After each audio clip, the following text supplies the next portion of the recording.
he says, devour feculence. Woo. There's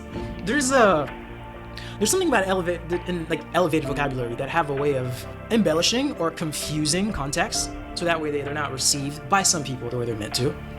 Like, what the fuck does that mean? It's like, devour feculence, what the fuck?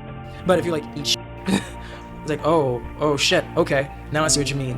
I live for characters with heightened vocabularies, like Chuck Rhodes from Billions, like Catherine O'Hara from Schitt's Creek, Milchick here. Actually, everyone here. Colbert's vocab is strong too, because the Lumen indoctrination that we talk about, that's the very old English.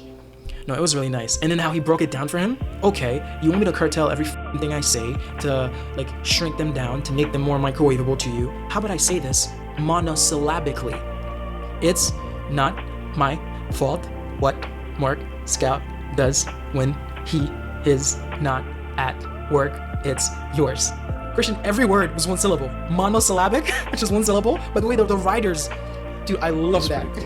Yeah, that was a great moment for his character. Yeah, because he's been taking shit from these people. Like, Christian, imagine you're a manager. You're getting reprimanded on a paperclip being put on the wrong side.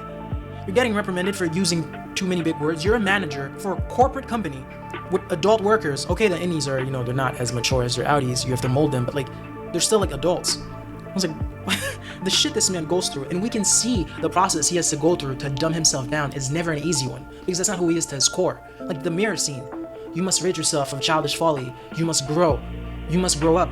Grow. Homeboy keeps shrinking down his message into as little words as possible, and it's not him. For that reason, like the transformation is not like homogeneous. It's a rough transition. And he finally said, F this.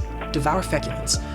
The linguistic critique of Milchick, it speaks to the broader suppression of individuality within So when Milchick is being rebellious and he reaches the breaking point, it's like him refusing to suppress his identity for the sake of the company culture of conformity. So it's like when you take a guy whose ceiling for language is pretty much unbounded and put a ceiling on him, that's taking away the core aspect of his personality. So it's big. It's a pretty big moment, for sure. Christian, that's a short. Shit.